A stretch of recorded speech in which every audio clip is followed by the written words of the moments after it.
જય શ્રીમન નારાયણ. રામાનુજદાસ શ્રીમાન ગટ્ટુ વેણુગોપાલ સ્વામી દ્વારા વર્ણન કરેલ શ્રીમદ ભગવદ્ ગીતાનું ગુજરાતી ભાષાંતર હું આપને કહી રહી છું. અધ્યાય 10 વિભૂતિ યોગ. શ્લોક 30. પ્રહ્લાદશ્ચાસ્મિ દૈત્યાનાં કાલઃ કલયતામ અહં મૃગાણાંચ મૃગેન્દ્રોહં વૈનતેયશ્ચ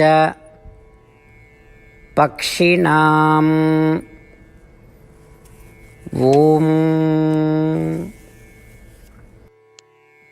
ગીતાચાર્ય શ્રી કૃષ્ણ પરમાત્મા અર્જુન સાથે આપણને બધાને વિભૂતિ યોગ શીખવી રહ્યા છે. પરમાત્મા કહે છે, અર્જુન, દૈત્યોમાં હું પ્રહલાદ છું. ગણના અને નિયંત્રણ કરવા વાળાઓમાં હું સમય અર્થાત કાળ છું.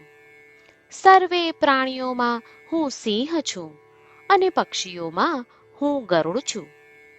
સારા ગુણોના પ્રતીક સ્વરૂપે કોઈને ઉદાહરણ રૂપે દર્શાવવું સ્વાભાવિક છે, પરંતુ પ્રહલાદ સર્વે સત્પુરુષોના સમગ્ર સદ્ગુણોનું ઉદાહરણ છે, જેનો જન્મ રાક્ષસ જાતિમાં થયો હતો. પ્રહલાદ કેટલો મહાન છે! પ્રહલાદે ઘોષણા કરી કે શ્રીમન નારાયણ જ સર્વોચ્ચ છે અને આસ્તિકતાનો સિદ્ધાંત સ્થાપિત કર્યો. શ્રીમન નારાયણની સર્વોચ્ચતાની સ્થાપના માટે તેણે અનેક પીડાદાયક દંડ સહન કર્યા અને તેના પિતા હિરણ્યકશ્યપના સર્વે નાસ્તિક સિદ્ધાંતોને નકારી કાઢ્યા. આ ઉપરાંત પ્રહલાદના કારણે શ્રી નરસિંહ સ્વામી અવતારનો ઉદય થયો. પ્રહલાદ અત્યંત મહાન છે. શ્રી કૃષ્ણ પરમાત્મા કહે છે કે તેઓ પ્રહલાદ છે અને તેમણે પ્રહલાદમાં પોતાનું તત્વ ઉચ્ચ રાખ્યું છે. સમય અર્થાત કાળ એ સૌથી શક્તિશાળી બળ છે જે આ બ્રહ્માંડના પ્રત્યેક અસ્તિત્વને નષ્ટ કરી શકે છે. શ્રી કૃષ્ણ પરમાત્મા કહે છે કે તેઓ સમય છે અને તેમણે સમયમાં પોતાનું તત્વ ઉચ્ચ રાખ્યું છે. સિંહ એ પ્રાણીઓ અને જંગલનો રાજા છે. શ્રી કૃષ્ણ પરમાત્મા કહે છે કે તેઓ સિંહ છે અને તેમણે સિંહમાં પોતાનું તત્વ ઉચ્ચ રાખ્યું છે. વેદોમાં જણાવ્યા પ્રમાણે ગરુડ શ્રીમન નારાયણનું દિવ્ય વાહન છે અને સર્વે પક્ષીઓમાં ગરુડ સૌથી મહાન છે. શ્રી કૃષ્ણ પરમાત્મા કહે છે તેઓ ગરુડ છે અને તેમણે ગરુડમાં પોતાનું તત્વ ઉચ્ચ રાખ્યું છે. શ્રી કૃષ્ણ પરમાત્માના ઉપદેશોને ધ્યાનમાં રાખીને જ્યારે પણ આપણે પ્રહલાદનું નામ સાંભળીએ, જ્યારે પણ આપણે સમય વિશે સાંભળીએ, જ્યારે પણ આપણે સિંહને જોતા હોઈએ, જ્યારે પણ આપણે ગરુડ નામ સાંભળીએ, ત્યારે આપણે તેમનામાં રહેલા શ્રી કૃષ્ણ પરમાત્માના દિવ્ય તત્વને સમજીએ અને ઓળખીએ. શ્રી કૃષ્ણ પરમાત્માનું શરણ લઈ આપણા જીવનને અર્થપૂર્ણ બનાવવાનો પ્રયાસ કરતા ચાલો આપણે બધા શ્રી કૃષ્ણ પરમાત્માના શબ્દોનું આ શ્લોક સ્વરૂપે પુનરાવર્તન કરીએ. પ્રહ્લાદશ્ચાસ્મિ દૈત્યાનાં કાલઃ કલયતામહં મૃગાણાં ચ મૃગેન્દ્રોહં વૈનતેયશ્ચ પક્ષિણામ. શ્રીમન્નારાયણ કરિષ્યે વચનમ તવ. સર્વં શ્રીકૃષ્ણાર્પણમસ્તુ. જય શ્રીમન્નારાયણ. શ્રી કૃષ્ણ પરમાત્માએ આખી ભગવદ્ ગીતાનો સાર અધ્યાય 18ના શ્લોક 65 થી 70માં 8 ઉપદેશ દ્વારા કહ્યો છે. શ્રી કૃષ્ણ કહે છે, જે મારા આ 8 ઉપદેશ અનુસરે છે તે મને પ્રિય છે. એ સર્વે ભક્તોનું હું બધી જ રીતે રક્ષણ કરીશ. શ્રી કૃષ્ણ પરમાત્મા પાસેથી આખી ભગવદ્ ગીતા સાંભળ્યા પછી અર્જુન કહે છે, કરીશ્યે વચનમ તવ. એટલે કૃષ્ણ, હું તમારી આજ્ઞાનું પાલન કરીશ, તમે કહો છો એમ કરીશ. અને આથી જ શ્રી કૃષ્ણએ દરેક પ્રકારના યશ અને વિજય અર્જુનને આપ્યા છે. તો ચાલો આપણે પણ પરમાત્માને 8 વાતો પાળવાનું વચન આપીએ. પરમાત્માને આપેલા વચનથી મોટી કોઈ પૂજા, તપ કે યજ્ઞ નથી. 8 પ્રતિજ્ઞાઓ જે આપણે લેવી જોઈએ તે હું હવે કહું છું.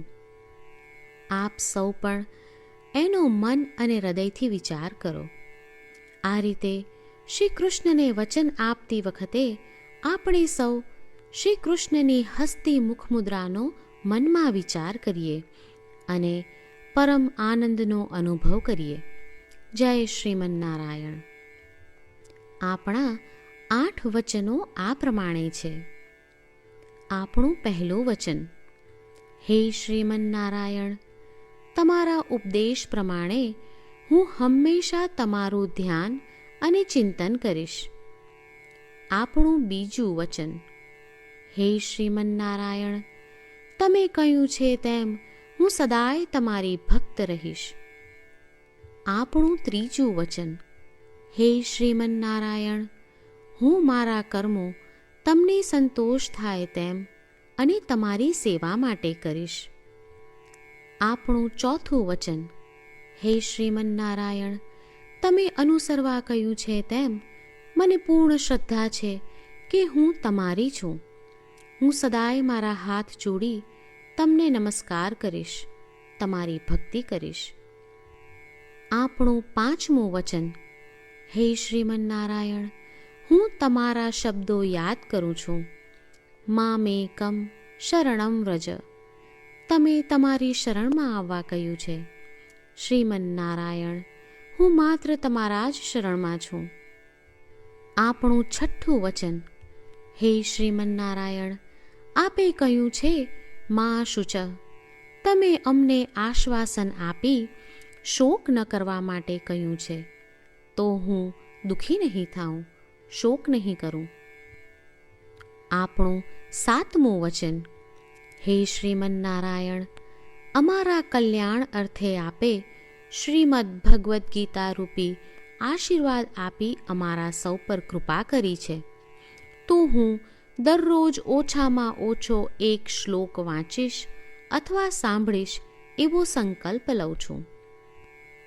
આપણું આઠમું વચન: હે શ્રીમન્નારાયણ, હું ગીતાના દૈવી શબ્દો એ ભક્તો સુધી પહોંચાડવાનો પ્રયત્ન કરીશ જેઓ ગીતાથી અજાણ છે. હે શ્રીમન્નારાયણ, તમે કહ્યું છે તેમ કરીશ, તમે કહ્યું છે એમ વર્તીશ અને તમારા માટે જ કર્મ કરીશ. શ્રીમન્નારાયણને આપેલું વચન કે દરરોજ તમે કહ્યું છે એમ કરીશું એ જ એક મહાન પૂજા છે. તો ચાલો આપણે સૌ દ્રઢ શ્રદ્ધા સાથે પ્રભુ પાસે એક સંકલ્પ લઈએ.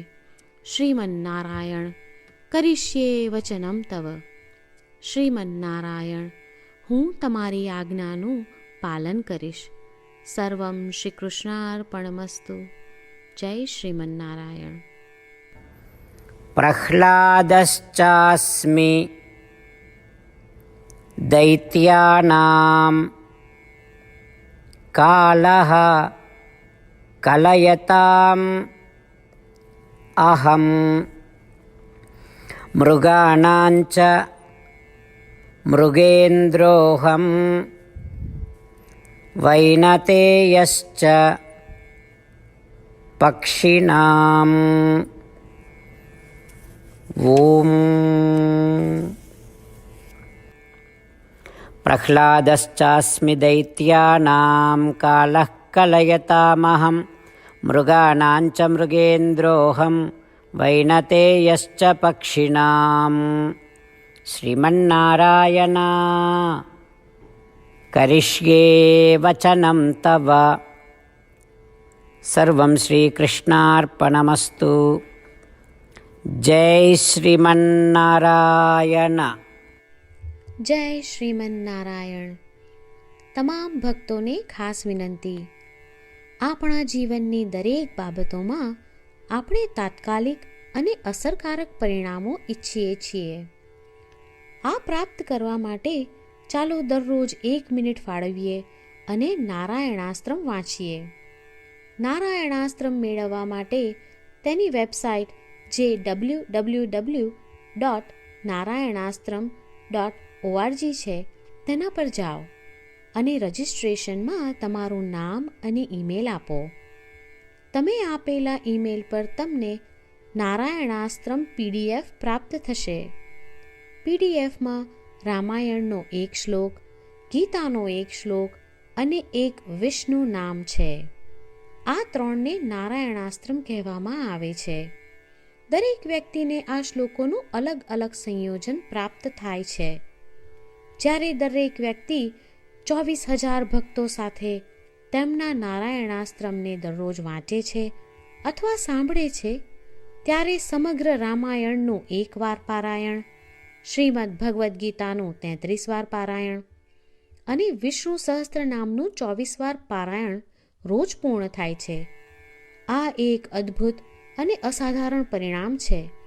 તેથી તમે અને તમારા પરિવારના સભ્યો તરત જ વેબસાઇટ પર જાઓ અને તમારું નારાયણાસ્ત્રમ મેળવો.